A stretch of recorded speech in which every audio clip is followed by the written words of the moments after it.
తిరుగులేదు దాంట్లో. సినిమా చాలా గామి సినిమా చూడడం జరిగింది. సినిమా చాలా బాగుంది. ఫస్ట్ డైరెక్షన్ గురించి చెప్పాలండి. డైరెక్షన్ వచ్చేసరికి విద్యాధర్ కాగిత అనమాట. ఇది ఒక కమర్షియల్ ఫిలిం కాదండి, ఒక సైన్స్ ఫిక్షన్ మూవీ అనమాట. ఇది చాలా బాగుంది. దీనిలో మెయిన్ ఏంటంటే ఒక త్రీ ప్యారలల్ స్టోరీస్ నడుస్తూ ఉంటాయి అనమాట. అయితే ఈ 3 ప్యారలల్ స్టోరీస్ ఎలా కనెక్ట్ అవుతాయి అనేది క్లైమాక్స్లో చూపిస్తారు. లాస్ట్ 20 మినిట్స్లో చూపిస్తారు.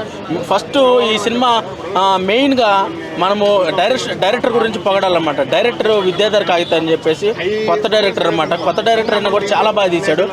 విజువల్గా చాలా బాగా తీశారండి. అసలు కంప్యూటర్ గ్రాఫిక్స్ ఎంత బాగుందంటే ఈ మధ్యకాలంలో కంప్యూటర్ గ్రాఫిక్స్లో వచ్చిన సినిమాలన్నీ చాలా బాగా ఆడుతున్నాయి. ఏ హనుమాన్ అవ్వచ్చు, దాన్ని ఏమంటారు విశ్వం, అంతకుముందు బింబిసార్ అవ్వచ్చు, ఇలాంటి సినిమాలన్నీ ఏంటంటే ఎక్కువ కంప్యూటర్ గ్రాఫిక్స్ ఎక్కువ వాడడం వల్ల ఎక్కువ కలెక్షన్స్ కూడా వస్తున్నాయి, లాభాలు వస్తున్నాయి. అంటే డిస్ట్రిబ్యూటర్లకి లాభాలు వస్తున్నాయి. 5 సంవత్సరాలు పడ్డ కష్టం మొత్తం కనిపించిందండి. కంప్యూటర్ గ్రాఫిక్స్ మాత్రం అద్భుతంగా యూజ్ చేసుకున్నాడు అన్నమాట ఇప్పుడు ఆ డైరెక్టర్ అనేవాడు అతను. అసలు ఇది ఒక కమర్షియల్ ఫార్ములా కాదండి, కమర్షియల్ ఫార్ములా కాదు. ఏంటంటే ఇది ఒక దాన్ని ఏమంటారు ఒక సైన్స్ ఫిక్షన్ సినిమా అనమాట. సాంగ్స్ డ్యాన్సులు ఇలాంటివి ఏమి ఉండవు అనమాట ఈ సినిమాలో. అసలు శివుడి మీద ఒక సాంగ్ ఉండిద్ది, ఒక 2 మినిట్స్ సాంగ్, చాలా అద్భుతంగా ఉండిద్ది. హైలైట్స్ ఆఫ్ ది సీన్స్ అనమాట. విశ్వక్సేన్ నాకు నేను చిరంజీవి గారి ఫ్యాన్ని. యాక్చువల్గా చిరంజీవి గారి తర్వాత నాకు విశ్వక్సేన్ గారు పలక్నామా దాస్లో అతనే డైరెక్ట్ చేసి అతనే హీరో యాక్ట్ చేశారనమాట.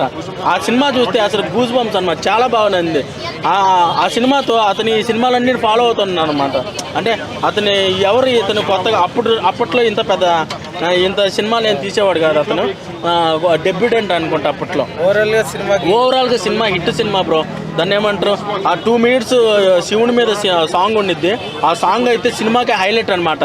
అలాగే లయన్తో సీన్స్ వస్తాయి అనమాట. ఒక 3 సీన్స్ వస్తాయి. 3 సీన్లలో లైన్ వచ్చింది అనమాట. ఆ లైన్ వచ్చిన సీన్స్ మాత్రము దాన్ని ఏమంటారు మనల్ని భయం వేసిద్ది అనమాట. అంత బాగా తీశాడు అన్న. గామి మూవీ